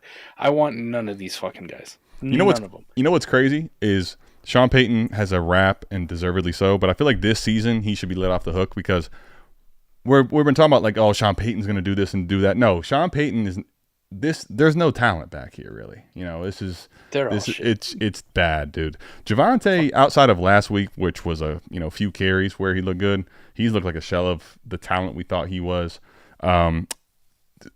Today, by the way, just in case you forgot, while Estime's back, and everyone's been anointing him, McLaughlin, is the guy you want, and that was you don't really want him. It's just like they're playing 4 running backs. They're playing 4 running backs, and you don't want any of them. Like you don't want any of them. Michael Burton's getting carries, and he's a fullback. But that's the point. There's 4 guys out in there in that backfield, buddy, and you don't want to fucking any of them. And this offense is actually scoring. They're scoring high 20s, 30 points a game. So you remember Greg Dulcich? Coach's decision inactive every single week for like the last 6 weeks. Jesus Christ. Yeah. I remember Greg Dulcich. I still, absolutely. I just ranked him yesterday. It was barely. I was deciding if I keep him in the top like 400 people in Dynasty. Literally, it's like Cameron Latu. Sure, all right. We'll put fucking Dulcich here. How the mighty have fallen, huh?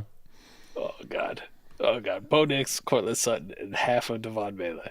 I mean, yeah. I'm still in best ball. I'm still interested in Mims, but I think I'd rather have Bailey right now, honestly. I don't know. Amir Abdullah. I will say this: Dynasty. One of the things I wanted to make this point. We'll end on this game. The Raiders. He does not have a hologram. He was not going to get one, but I was curious, and I added him in speculatively in a redraft league, hoping like, all right, Dylan Lave, right? Like maybe this week we've seen what Amir Abdullah is. He's trash. So maybe they start to give him some touches and see if No. Amir Abdullah. And who's the other can? I can't think of his name now. Sincere McCormick. Sincere McCormick, a name we haven't talked about in fucking 3 years. Dude. I love it. Mike, the last time I used the word McCormick is when I'm fucking putting seasoning on my food, buddy. Like it is. So Dylan Labe, that's when sometimes we get excited about names in Dynasty. It's like, dude, these guys might not do anything, bro.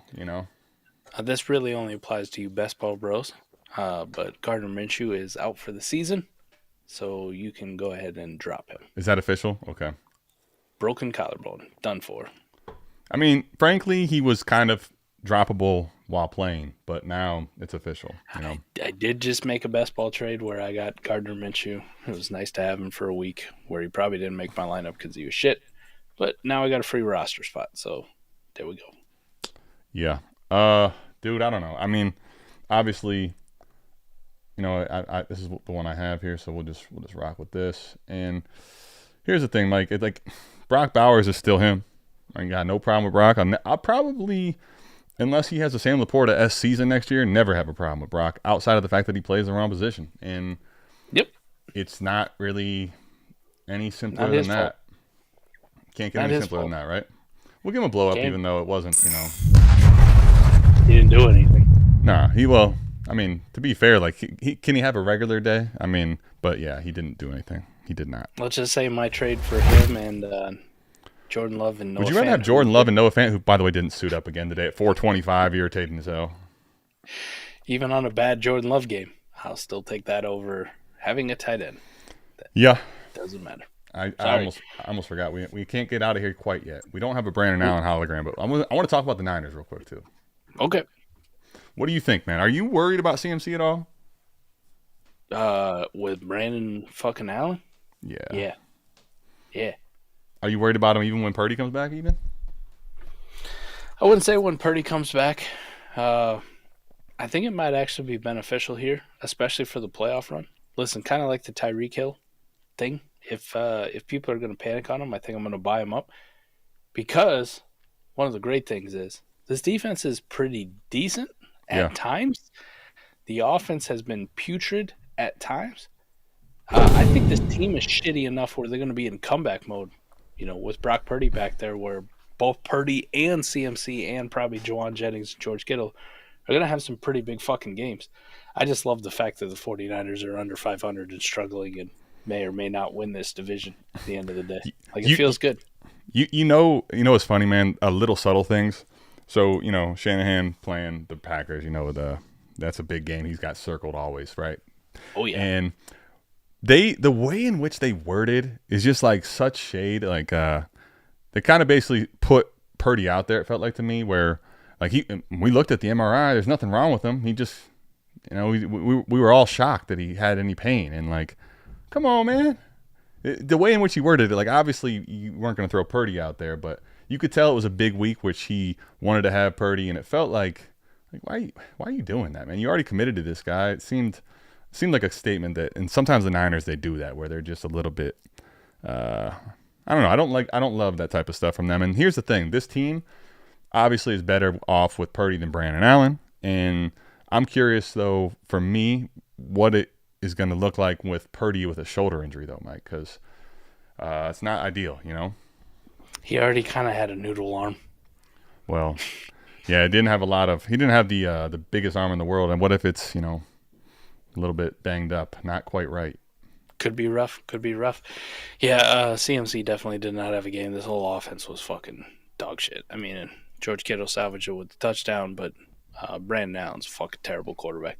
I really do question, too. Like, I feel like Brandon Allen retired, like, 4 or 5 years ago, and then I heard on the broadcast like he hadn't played in a game in 3 years. No, he's been surfing around on people's practice squads and back and forth between them. He would have been the lifelong emergency quarterback if it was a thing back in his early days.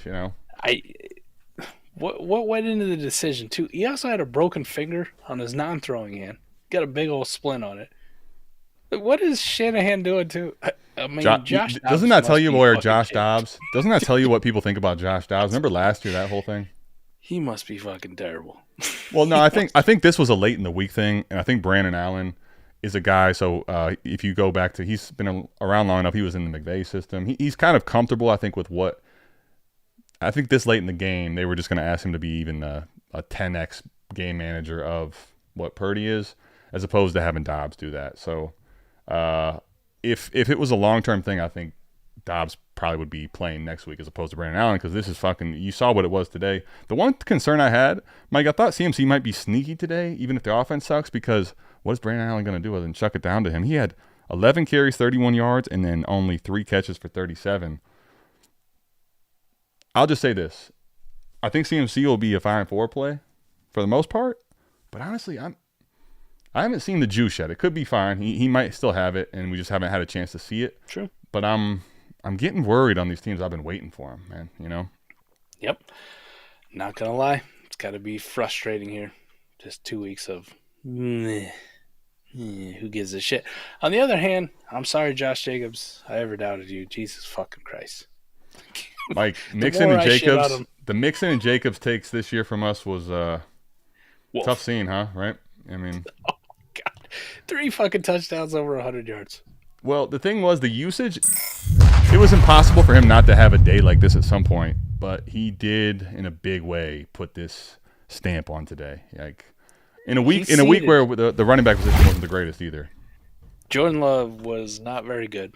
They couldn't really throw the ball, but they could definitely run the ball on the 49ers. Jacobs had 26 carries. He ceded 13 carries total combined to Emmanuel Wilson and Chris Brooks. Yep. Which in any other game would be a fucking problem, except for the fact he got fed the ball 26 fucking times. Mike, what if I told you? Shit. What if I told you start of the year, late in the year, Packers versus Niners in a big game. Josh Jacobs ain't gonna catch a pass, but he's gonna destroy CMC in points. I would have said you're full of shit. I would have been laughing at me. Like, what kind of fucking shit am I drinking? Let me ask you about the Packers. Like, today it felt like easy. There's no way they were going to be able to fuck that up. That team was really bad with Brandon Allen. Where are you at with this offense? They put up 38 points, Mike. Obviously, it's a huge, huge day for Jacobs. Mm-hmm. But, like, I don't know. To me, that Christian Watson had a big game recently. It is tough as hell for me right now with these guys again. It's amazing how going into the year we want to figure out who it's going to be, and then we think we know, and we know who we want to have, and we got all of our dark horses in there, and now we are the same spot of what do I want to do with all these receivers? I'll say this. Jordan Love didn't have the greatest game, but it should have been a lot better. Same for Christian Watson when he flat out fucking bricked what should have been like a 50 or 60-yard touchdown. He would have been cooking too. He would have probably had a holly, a blow up. Oh my God, that was fucking horrendous. He bricked that shit out of that one. And then they figured out, fuck it, we're just going to run the ball right down San Francisco's throat, which they did accordingly because Brandon Allen in this offense is absolutely zero threat to us. So no, they're trash. Yeah, they ran the ball. They put the chew clock on and just said, fuck it, we're getting out of here. Still scored 38 points, though, to your point. I'm not going to take a whole lot away from the passing weapons, though this is also something that we've always said about Jayden Reed that is frustrating. For sure. Why, when people value him, even close to wide receiver 1 territory, I'm like, I think that's a mistake because he's more Tyler Lockett than he is fucking Tyreek Hill. So yeah, you know what's crazy about it though, Mike? It's I feel like Jayden Reed's gonna be a player I'm able to buy and sell for the rest of his career. This is gonna be the wave, isn't it? Like, oh man, Jayden Reed, got to put him like top 12 in Dynasty, man. You see, he's got Jordan Love, and then all right, this is clearly my sell window. You get him outside the top 25 though, Mike. All of a sudden, I'm like, okay, cool. Like if he sneaks outside the top 20, 25, yeah. I'm with you. I'm in. The one I guess takeaway would be like, again, let's finish A-Ward tight end life, right? If there was anything to say. Tucker Kraft, it was the Halloween version where if you're going up against Tucker Kraft, you're like, all right, this guy's finally cooled down. He didn't do much, but he did get in the end zone, 2 for 26, and that beats some of the studs that were started this week, buddy. His usage early in the season would lend you to think that he's in conversation for elite tight end territory. He was getting there in Dynasty. People were putting him in the top 10. And then they just stopped using him for whatever reason. And then this game, like when they do use him, he works out so well. I figure out your bipolar shit, man. Just feed 85. Your offense should run through fucking Tucker Kraft. Take your shots to Jayden Reed and Christian Watson. Throw to Romeo Doubs on fucking third down. Dontavian Wicks was a great story, but he can't catch the fucking football, man. He's never going to be I don't give a fuck how much he separates. This guy he's not a very good NFL wide receiver. And run the football with Josh Jacobs. Here's your fucking formula for success. Just do that. Yeah. Unfortunately, I don't think they're ever going to do that. We're always going to have the bipolar Packers where apparently the only thing you can rely on is Josh Jacobs. Well, I mean, the thing is, like, there's upside to be had. Obviously, you saw it with Watson. You've seen it with Reed. You've seen it with a lot of players. It's just weekly there's going to be a lot of variance. They have a lot of good options, and this offense can do it in a number of ways. Even though I think this offense this year has been not what people expected. Like, this was the first really, really big game for Jacobs, and people have been clamoring for a while. So, listen, it is what it is. But we told you about Tucker Kraft, believe it or not. The Luke Musgrave thing is really taking a fall, huh? Who? Greg Dulcich? Luke Musgrave, buddy, was going like, it's kind of crazy. I think I drafted him once just because I wanted to have something on the other side. Like, I get stuff wrong enough. And I'm like, damn, why the fuck did I take him in the second round? It was the dumbest pick I've ever made, and I knew it. I get a lot of things wrong. Diversification, Just not with tight ends, all right? Just not with tight ends. Speaking of which, then, I think, Mike, let me ask you, Brock Bowers, let's just finish this. same as yesterday. Not because the today was bad. I think any tight end you're gonna have that, right? But you can beat a team that has Brock Bowers without even having to pay out the nose. That's the thing about it in fantasy football. Period. 1,000%, man. And I did see a YouTube comment on Brock Bowers, us trading him away. Wait, what's this? What's this? Saquon. He hurt his balls. He's on the sideline. He's fine. Oh, okay. All right. I'm looking at comments for first time in a while, and I almost freaked out. Sorry. Hurt his balls. He'll be all right. He's got a helmet on. He'll be fine. Yeah, he'll be fine. All right, good. No. I saw the comment about Brock Bowers. He could be the next, Travis Kelce. Here's the problem, man. We have this thing called warp, historical warp, multi-year warp. Even when Travis Kelce was at the height of his powers, he still wasn't that much of a difference maker in most of your leagues. So while I do agree, Brock Bowers could definitely be that, with an upgrade in offense and quarterback situation, definitely could. It still doesn't matter that much when there's Jonnu Smith and Noah Grace of the world. Facts. I'm gonna live this A-Warp tight end life from here to fucking eternity, man. From here to eternity. Yeah, I'm good. We're Fuck good. them tight ends. Listen, if you saw the intro was a little different this time, make sure you check out Fizzle Friday this Friday for Black Friday. Mike, myself, and Fizz will all be there. We are on a new channel called South Harmon Vibes. We just got the stream approved, so we'll have the link up shortly with the Friday session. Go ahead. We had a super chat from Stro we didn't put up on that. Oh, man. I tell you, Mike, I'm out here trying to get it going. We got to have a super chat going. Absolutely. Got squad just got eliminated from playoffs. Offered a 26 first for Kelce. I own 725 first, but I feel like I want Kelce next year. Adios, Travis Kelce. I'll take any first for him on a league builder. Dude, this is a point that we're too late to make as a long one.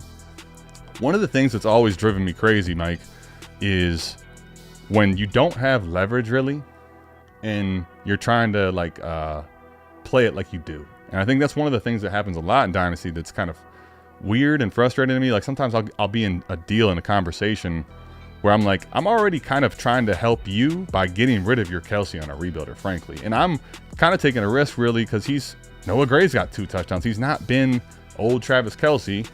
And then what do? You ask for some player that's like way different than what I had in the trade. There's no leverage. And it's not, I think this is a point, Mike, I'm doing some experimenting with this. This is going to be a point I really drive home once the season's over, because I think it's one of the biggest flaws and problems we have is you want to get really negotiating. You want to make sure you get the best out of every deal. A lot of times that can end up being way more, it could be a lot more harmful to you than I think people realize. 100%, man. In this situation, I thank them for the gift and I send them immediately. I hit the accept button. It's kind of like I talked with Dynasty Barry about this. I'm a contender. He's not in the league. Yeah. I think I offered him Dak Prescott for fucking Will Levis, Geno Smith, and Zach Ertz. And he was like, I don't know, because it's best ball. And I'm like, you're a fucking rebuilder. I'm a contender. If I'm going to rebuild, honestly, DB, I thank a person who comes and wants to get these fucking shitlords off of my team. Play the best ball process point there, right? DB, real quick exercise. What are you liquidating Will Levis and Geno and these guys for? Maybe you get a bunch of seconds and thirds. Are you selling Dak? Are you in a rebuild? I'd probably send, as long as it's not super early, a couple seconds for Dak. Stop. Don't overthink what's not complicated, especially when you have assets you really want to get off of if you're not contending. When you got old assets that are on shaky fucking ground to begin with, you say thank you when somebody comes to you and offers you anything of substantial value for them. I appreciate you. You did all the work for me. Stro, fucking smash except this one.